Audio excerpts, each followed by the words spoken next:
Hey guys, Thomas Joseph here. Now, I know this is a kitchen conundrum that you've had. When sauteing mushrooms, are you left with this soggy, insipid, really watery and flavorless mushrooms? Well, today I'm going to share with you some tips and tricks in making the best sauteed mushrooms that are going to be packed with flavor.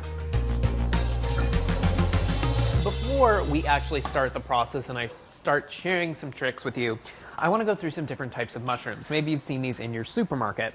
The most common mushroom that probably everybody's used before, and that is a white button mushroom. When you buy these at the supermarket, you want to make sure that you find button mushrooms that are very white and vibrant, that aren't brown, and that are not blemished or damaged at all, like this one here. Great mushroom. Now, a cousin to this mushroom is the cremini, and these cremini mushrooms are becoming very popular in the supermarket these days. Sometimes they're marketed as baby bellas, and there's a very good reason why they're called baby bellas, because they're actually just a little baby version of the portobello mushroom, which is this guy here. And I love portobello mushrooms. They're really great for grilling. You can substitute them for a burger and they're fantastic. They have a lot of really great flavor to them as well. Another favorite mushroom of mine are these guys here. These are shiitake mushrooms. Shiitake mushrooms are starting to be more and more popular. They're popping up in a lot of recipes and in restaurants. And the one thing you need to know about shiitake mushrooms, you cannot eat the stem of the shiitake mushroom. So you have to make sure that you trim this away. And you can do that just by twisting it off.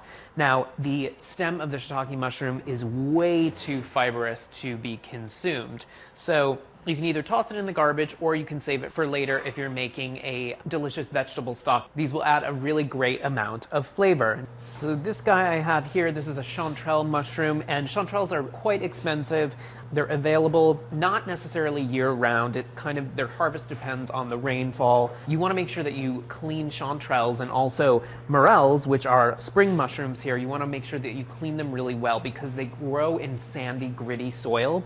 And oftentimes it's locked up within the mushroom, so you want to make sure that you clean them really well before you use them in cooking.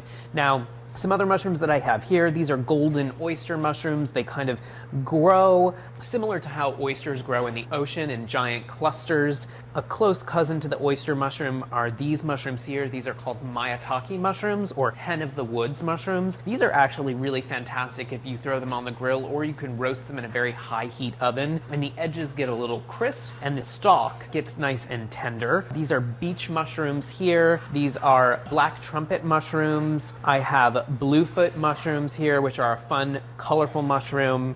And these guys here, these are king oyster mushrooms. These are really great if you roast them, if you cut them in half and sear them in a pan and then finish them in the oven. They're really delicious. So I'm just going to take a mix of cremini and button mushrooms today, but this process really is the same for all of these different types of mushrooms. Now, you want to make sure before you use your mushrooms that you clean them well. And we did a video, guys, on cleaning mushrooms, so check that one out. I'm going to cut these into quarters. I'm not going to slice them up, but whatever your recipe specifies, that's how you should do it. If they're sliced, if they're quartered, if they're halved, whatever it is. Now, I have a pan over here heating over high heat. You never really want to saute mushrooms on a low heat. Even a medium heat is kind of risky because a lower temperature is going to encourage the mushrooms to steam. So mushrooms are made up of about 80 to 90% water, depending on the type of mushroom it is. So there's a ton of water locked in these little guys here, and you need to get it out, and you need to get it out quick. And then, since we're cooking these mushrooms on high heat, I'm going to use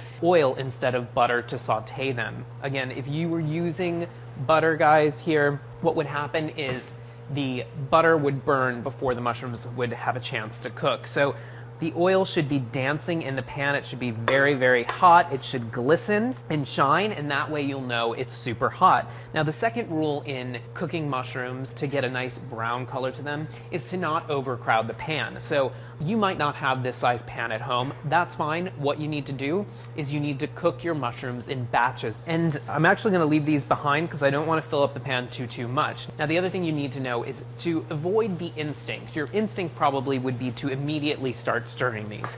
You don't want to do that. You want to let them sear almost. So I'm not going to touch them. I'm going to let them cook for a few minutes until they get nice and golden on one side. Then I'm going to start to move them around the pan. Now, if you did start stirring them, what it's going to do is just encourage more and more moisture to leach out of the mushrooms, and that's going to make this whole mixture steam. The other thing that I'm not doing right now is seasoning with salt. Salt, what it does is it pulls moisture out of things, whether it's a vegetable, a meat, or whatever, and we don't want to encourage that right now. We don't want it to draw out the moisture. Again, it goes back to that whole steaming thing, you guys. Once these are nice and brown, that's when we can give them a generous sprinkling of salt. So these are gonna cook for about 2 minutes. All right, so it's been about 2 minutes. I'm gonna give these mushrooms a little bit of a check. Let's see, we'll rotate one of them around. You can see that they're developing a nice golden brown color, and now we can give them a little bit of a stir so that they brown on the other side. So give this guy a bit of a stir, and this is gonna take about another like 2 to 3 minutes, you guys, on high heat. And you can see that there's no water pooling in the bottom of this pan. It's all instantaneously evaporating. And this is going to give us wonderfully brown mushrooms that are not going to be insipid and that are going to be really flavorful. So it's been about another 3 minutes. The mushrooms, you can see a lot of the water has left the mushrooms. They've really condensed in size.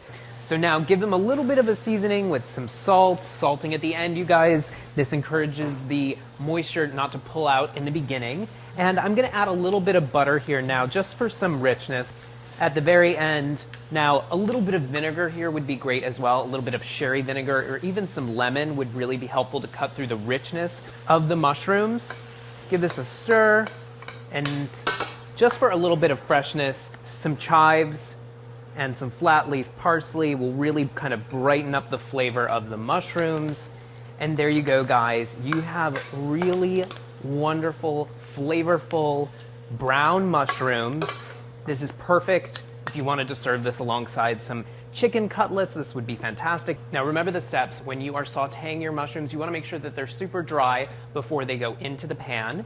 You want to make sure that the pan is screeching hot, so the highest possible setting as well. You don't want to overcrowd the pan, so don't put too many mushrooms in.